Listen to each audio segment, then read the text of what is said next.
All right, hello friends. Welcome back to episode, what did we decide we were on last time? I think we're on episode 13.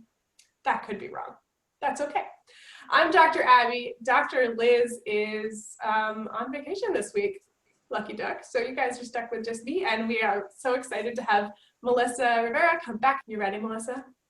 Yeah, I think so. All right, so she is going to sing a song for us just to get a little bit of a before idea of how she's feeling today. We'll do a posture and movement screen together, take her through some exercises, and then have her sing again, and we'll see if anything changes.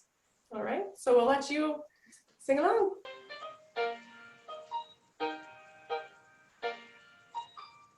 Sonny came home with a list of names. She didn't believe in transcendence. Well, it's time for a few small repairs, she said. Sonny came home with a vengeance. She says, light the sky and hold on tight. The world is burning down. She's out there on her own, and she's alright. Sonny came home. Yay! You know what's really helpful is to watch you sing again, because it kind of confirms some of the patterns that I've done. So oh gosh, okay. It's kind of wonderful. Like, so I'm just going to watch how you stand and breathe. So just kind of be you for a moment. Take a couple of big breaths. That's right. So for those of you at home, what I'm looking for is what moves when she breathes. What are her standing tendencies? There's never a wrong posture. I just want to know what the path of least resistance is for Melissa. And what I'm noticing is that her mid-back is quite flat. You know, typically we see a spine have an S curve. And so you've got kind of like a very flat back of your rib cage, and thoracic. The right collarbone is sitting a little bit flatter and lower, like your whole right shoulder just sits a little bit lower than the left. When you're singing, you kind of hug that arm in. So when you're standing and singing, you don't see space, unless you're like gesturing for some reason, of course, but you don't really see space between your arm and your trunk. And on the left side, there's kind of this like floaty air space. We had talked about what discomforts you've been having in terms of neck tension, jaw tension, some low back discomfort. For the past few years, I've noticed that the right side of me isn't as flexible as my left anymore. Any like major dental work, orthodontics, braces, that kind of stuff? Oh, good question. Yes, my jaw is a little, it's not in line. It's definitely low back. And okay. So no, it is because I do most of my chewing on this side because that's where things line up a little better. Okay. Do you have like a night guard or anything like that you wear regularly? No. Perfect. Good. So when you're going up over your head, what I'm noticing about you is that your body goes forward. So it's like your ribs are coming out from under you. Out from under you. See how? And some of that should definitely happen. It's just happening a lot for you. Okay, let's just check some jaw range of motion. And I just want to see side to side. All right. Is there one side that looks harder to or feels harder to do? Maybe going this way a little bit. This side pops. Yeah, that's what it looks like. It pops every time. I also just want to have you take a few deep breaths and tell me where you feel like it's easiest to put your air, or if there are areas where you're like, I notice that there is always just something blocking me here where I can't put air, like either one. Or back, I can't put air back there. Yeah, okay. Right now, because I'm in this situation, I'm letting myself expand, but I don't, if I'm performing, I don't typically allow myself to do that because of what I may or may not be wearing. Right. Yeah. The nice thing about working on getting you to expand into your back means that you won't have to expand into your front as much. So you can get away with getting some more expansion lower into your body without like really tugging forward on what you're wearing. Okay, so I want to give you a couple of exercises that emphasize you breathing into your back. We're going to exaggerate you kind of using your abdominals, if this is the rib cage, front, back, using your abdominals to kind of pull ribs in and hold, so that you have to breathe into your back. So we are creating tension in your abdominals. I just want to be clear, that's obviously not what I want you to do while you're singing. It's just so that we can kind of pin down one half of your ribs to make you move the other half. Okay. So what you're going to do is breathe out through your mouth and get all of your air out. You're going to get to this kind of ridiculous like thing at the end. And you're going to reach forward with your hands so that your back gets rounded against the wall. When you've run out of air, hold for 3 seconds. And then stay in that position and breathe in, and you'll notice you kind of have to expand into your back. It's really tempting to kind of go and let yourself breathe back in the front, but you gotta like keep it clamped down. Okay.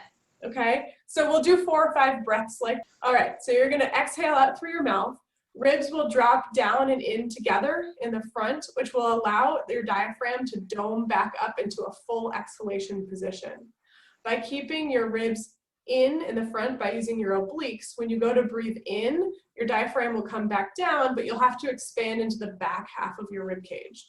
That will let all of the muscles that kind of run, those columns of muscles that run along your spine, to like let go, elongate, learn that they get to turn off too. Do you feel any different just in the way that you're standing? No is a fine answer, I'm just curious. Yeah, I'm not as... Yeah, I agree. Back, yeah. You look like really chill. If you tap your teeth right now, you feel more of your right side touching. Is that right? When I do that, I actually feel my front teeth touching. Your front teeth. Okay. So I want you to grab your popsicle stick. And we're going to put that in your left teeth. Knees bent to about 90 degrees. Your feet are going to pull down the wall to lift your tailbone. Can you see that? I know more in black, Yes. which might not be helpful. Okay. Yes. And then your right arm goes up towards the ceiling. And as you exhale, you're going to reach this hand up. The goal is to feel your left abdominals doing more work. Okay? So it looks like this.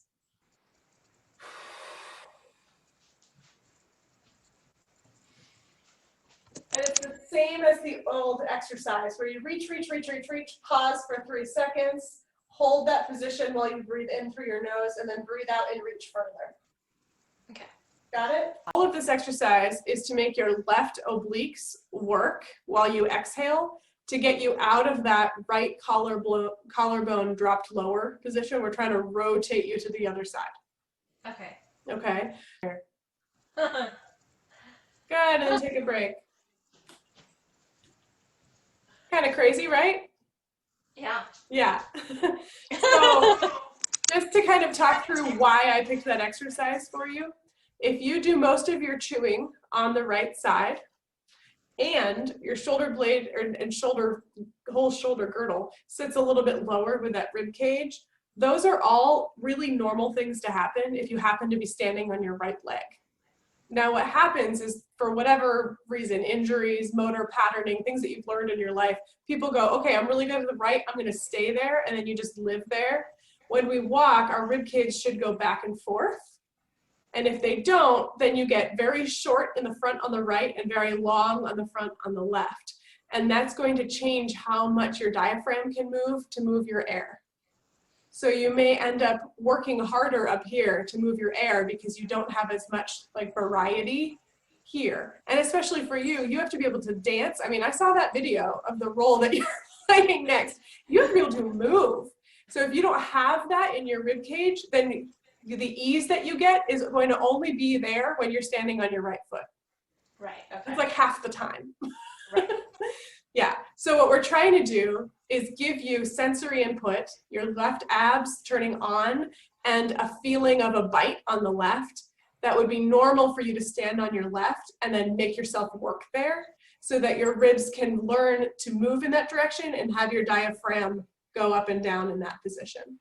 Okay. Does that make sense? Yeah. Mm-hmm. Cool. Let's have you sing again.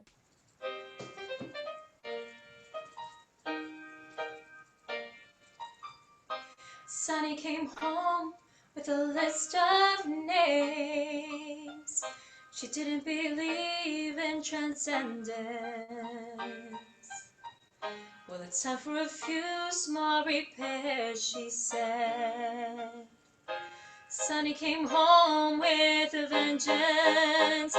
She says, light the sky and hold on tight. The world is burning down. She's out there on her own, and she's alright. Sunny came home.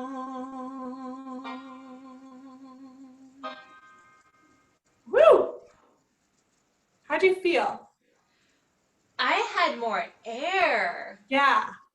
Even that I last had more air. I had more space. Yeah.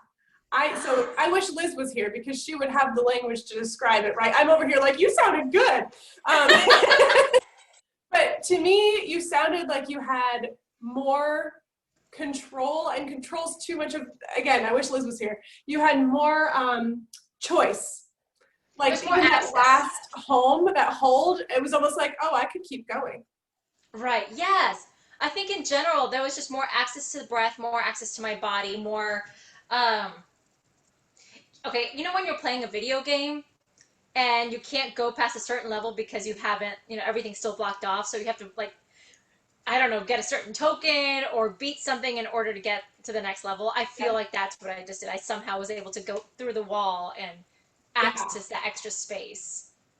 Yeah, I love that example. I think that's what it sounded like to me. That was so cool. So in terms of things that I would have you work on while singing, and again, not a voice teacher, but from body things that I would have you do while you sing, is to do part of your practicing while you're standing mostly shifted over onto the left side. That way, when you end up performing, no matter what side you're on, it's easy.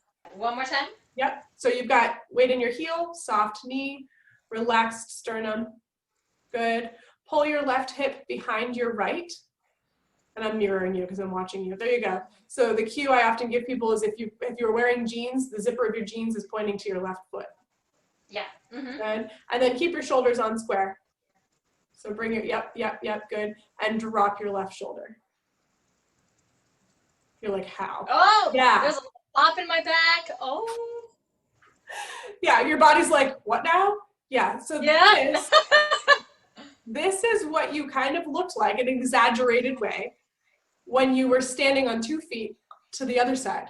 Mm-hmm. You were dropped on the right, your arm was closer to you, you had your zipper pointing to the right. So we're exaggerating the other way to get you to the left. Okay. Kind of cool, right? Yes. So maybe do your warm-ups, maybe like if you're practicing a certain piece, do one of the run-throughs in this position so that you have this available to you and singing becomes easy no matter what leg you're standing on or what your brain thinks you're standing on. Yes. The crossbite thing matters. If you have that, so you have that crossbite where you have the deviation over to the left, right? So you make more contact on the right down here. Mm-hmm. And you said you do most of your chewing on the right side, right? Putting a stick there so that the nerves in your left side give you more information about your left side of your body. So think of the stick as like an off button for the right standing muscles, okay? So just a quick summary on how ribs expand depending on feet. If you have your weight on your right foot, you're not going to breathe into the right front of your body. You're going to breathe into the right back and the left front. So kind of diagonal things, okay? When you're standing on the left side, it's the opposite. You're going to breathe into your left back and your right front. If you get pulled into one side and don't know how to get back to the other side, you're going to limit the expansion on the side that you don't use, and you're going to train the muscles that you do use, or on the sides that you do use, to live in that position, and that's the only place they're strong. Okay. So being versatile is the name of the game. Okay. I think where the jaw stuff comes in is that you don't have as much information, or you get kind of interesting information from your jaw rather than nice symmetrical, like this is where I am information. Mm-hmm. There's nothing wrong with that as long as you can combat it with other things. No big deal. Really, really cool. Yeah. Good. Thank you so much. Thank you. This was really fun. Yeah, I enjoyed it so much. Okay, have a good day. You too. Bye. Bye.